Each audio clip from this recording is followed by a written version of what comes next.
Yo, what's up, guys? So, as you can see, this is obviously not Python. This is Java coding. I joined a robotics club at my school, and unfortunately, we have to code in Java. So, I've been spending the last, week or two learning how to code in Java. So, I want to kind of show my journey in learning Java. This is just going to be what I've learned the past few days, just very basic stuff. But as I learn more advanced stuff, I might make more videos on that as well. So let's get right into it. So my vision was to be able to create a list of fruits and continue to add fruits to this list, and it is able to list them back to you. First, what we're going to need to do is we're going to need to set up a while loop. So this is what I have right here. We have our variable start equals 1, and for people who don't know Java, you actually have to specify what type of variable it is. So I am getting an integer variable, and it's going to be 1, and then my while loop is in parentheses. If start is equal to 1, then it will continue to loop this. And you guys may be wondering, okay, well, what's all this extra stuff outside?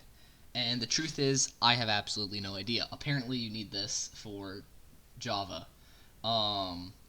I really don't know how it works, so don't ask me.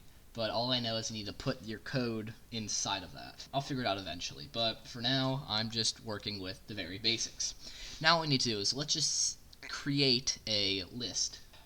Okay, so this is how I found you need to create a list. So you have to import the Java, I'm assuming util stands for utility, array, list, and then also list. And then you also have to end every single line with a semicolon, which is going to absolutely drive me insane. So I created my list, and we're going to do it outside of the while loop, so we can continuously add on to it. It won't reset it every single time we restart the loop. So we're going to create our list called fruit, and let's just add a fruit for now. So how you're going to add the fruit is you're going to do fruits dot add, and then you're going to add your string or variable, and we can add an apple. How about that? So now that we have added a fruit, let's set up the input and output stuff. So let's work on the question, and then let's work on taking the input. And then this creates an object for the input, basically, making use of a scanner library. I don't know a ton about it, but this is the easiest way I found to be able to take inputs. And now what we're going to do is we are going to output a question. So add a fruit. So how you're going to do this is you are going to do system.out.println or print line, and then you're just going to you're going to type in whatever string you want. So add fruit. Oops. Okay, so now that we have this, let's be able to take our input. And how can we do this? Well, what we're going to do is our input's going to be a string variable, and we can call it, how about just fruit? And then how we're going to do this is we're going to take our input, we're going to do input dot next line.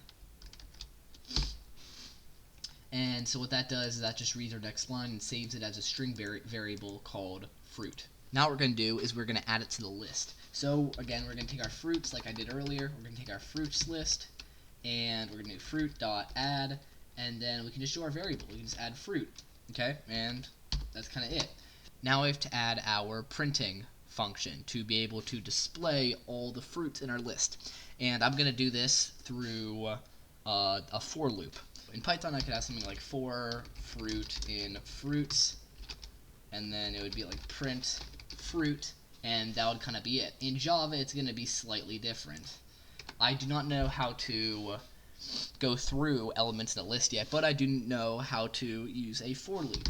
And so you would do for, and then now you have to set your variable. So it's similar to doing like for I in range blank in Python. So what I'm going to do here is I'm going to do for integer of I, and I'm going to set I equal to 0. So normally in Python it automatically does that, but now in Java you have to specify that. And now what we have to do is we have to figure out when it's going to stop.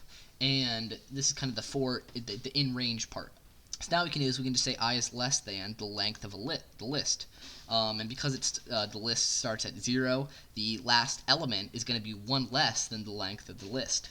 So then we could just say fruits dot size, I believe. When you're working with arrays, you need size. And then semicolon to separate it. And then what we're going to do is now we have to figure out how much is I increasing by. And what I found is you can just do I plus plus to increase by 1 every single time. If I want to increase more, if I want to increase by 2, you can just say I is equal to I plus 2. And that would increase in increments of 2 each time. But because we want to go up by 1, we can say I plus plus. Now within our for loop, we can just make an easy system dot out print line, and then now we have to print fruits, and we have to print I of fruits, like element I of fruits. And how we can do this is by doing dot get and then in parentheses I. And this should be it. So what it's going to do is it's going to say add a fruit, it's going to take our input, it's going to add it to our list, and then it's going to print our list. And then it's going to completely loop around again. So let's try it. I just realized I'm dumb and I forgot to put a semicolon again. So I just added print a few lines here so that it was separated because it kind of looked all squished together. And so now let's test it out. So it says add fruit, let's do banana, and boom. So we have apple, banana, fruit, and if we really want to, we can just do we can just do maybe 2 more spaces here just for make it look better.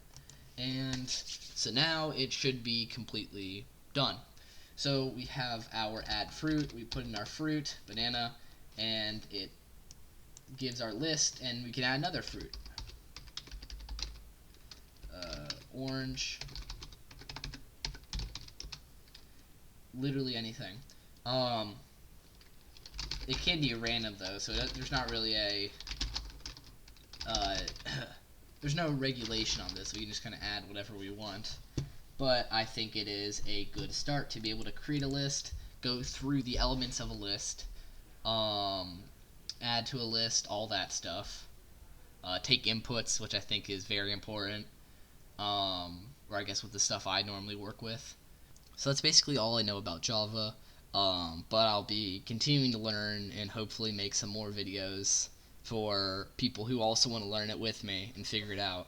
If you guys have any questions or why I did something, feel free to comment, or any suggestions for future videos, just feel free to comment.